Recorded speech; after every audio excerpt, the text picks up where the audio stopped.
Na bila shaka mtazamaji, shukran za dhati kwa kuendelea kutazama. Karibu tena tuzame kwenye sehemu ya afya yako, ambapo nilivyokuarifu leo tunataka kufahamu, je, kwa maisha ya binadamu kuna umuhimu upi wa kutembea bila viatu, ikizingatiwa kwamba kwa wengine huenda ni swala la aibu, lakini kwa daktari ambaye tuko naye hapa studioni atakuwa anatueleza umuhimu wake, yeye mwenyewe akiwa ni mmoja ambaye hutembea pasi na viatu. Moja kwa moja mtazamaji, karibu sana, tuko na daktari wetu hapa studioni ambaye ni Hamisi Kote Ali.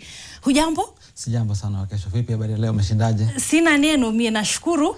Nashukuru. Sina viatu, huna viatu. Sina, kweli kabisa. Moja kwa moja, je, wewe umekuwa bila viatu ama ukitembea bila viatu kwa muda upi na kwa nini? Huu ni mwaka wangu wa 7. Na sababu nilitoa viatu ni kuwa kwa muda mrefu ambao nimekuwa ni daktari, nimekuwa nikijaribu kuchunguza kwa nini huwa tunakuwa wagonjwa.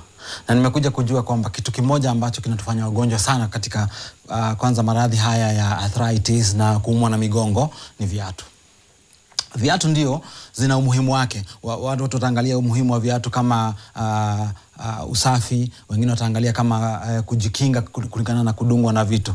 Lakini ukiangalia madhara ya viatu ni mengi kuliko manufaa yake. Wacha nikueleze kivipi. Viatu inaharibu mwili kwa mara 3. Mara ya kwanza, ukiangalia maumbile ya mguu, mtoto mdogo mchanga, vidole vyake vya miguu huwa viko hivi. Kwa hivyo tukivaa viatu ni kama kuvaa ile plasta unavaa wakati umevunjika mguu, inafinya vidole vyako kwa pamoja hivi. Ikifinya vidole vyako pamoja hivi, huwa inafanya hizi vidole, ukiangalia watu wengi, vidole zingine zimepandiliana juu, zingine zimejikunja. Na hiyo inatuletea madhara mengi katika miguu. Hiyo na ya kwanza. Ya pili ni kuwa viatu zetu zina kisigino kama hichi. Zinainuka juu kidogo. Katika ile kuinuka juu kwa kiatu, basi kunafanya pia mwili unabadilisha vile unatembea, kwa sababu kiuno chako kinafaa kuwa katikati, lakini ukivaa kiatu kinasukumwa mbele. Na kwa sababu huwezi anguka, itabidi ubadilishe kiuno chako. Ukibadilisha kiuno chako, madhara ya mgongo, madhara ya magoti.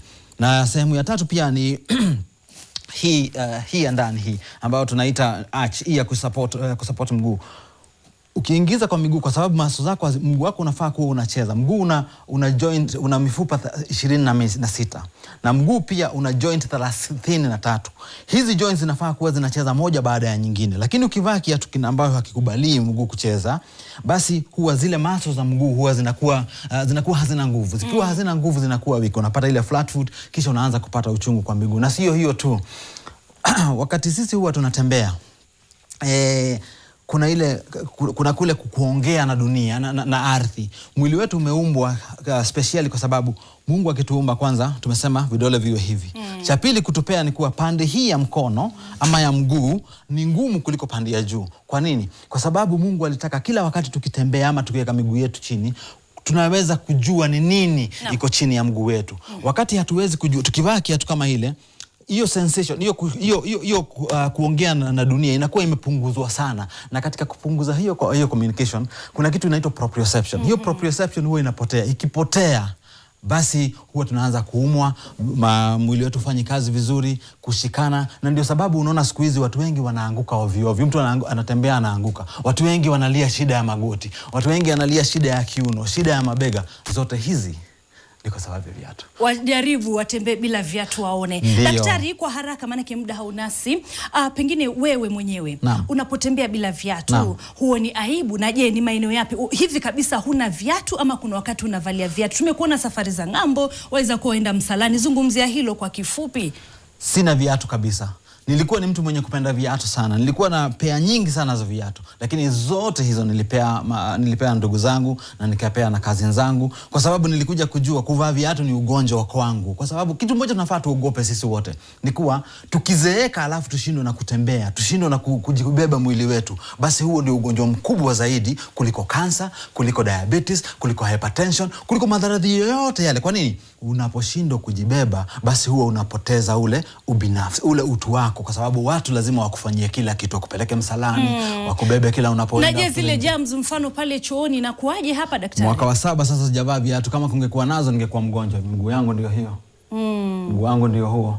ningekuwa mgonjwa. Sijakuwa mgonjwa, sijalazwa hospitali miaka 7, sijakuwa mgonjwa miaka 7. Nashukuru Mungu. Anaipania kuanza anze vipi? Maana huwezi anza siku moja tu ukaamka kwa haraka. Kukanyaga chini, mimi naambia mtu si lazima ukae siku yote bila viatu. Lakini kitu kia muhimu ni kuwa unajipangia kama dakika 30 kwa siku.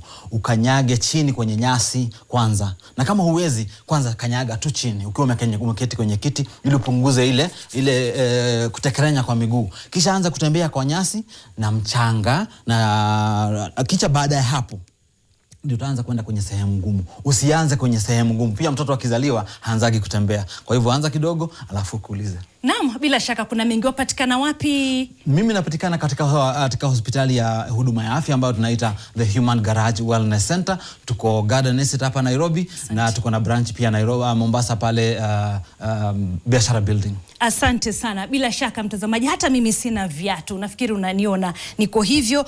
Basi nitakuwa najaribu angalau kwa siku dakika 30 hivi nione itakuwaje. Daktari vile ukikutana naye usishangae ni kwa nini anatembea bila viatu. Yeye si mwehu bali anajua kile ambacho anafanya. Ni Daktari Hamisi Kote Ali, huyu ni daktari wa viungo. Asante sana kwa muda wako na vile kauli zako. Shukrani sana kwa kunialika. Naam, bila shaka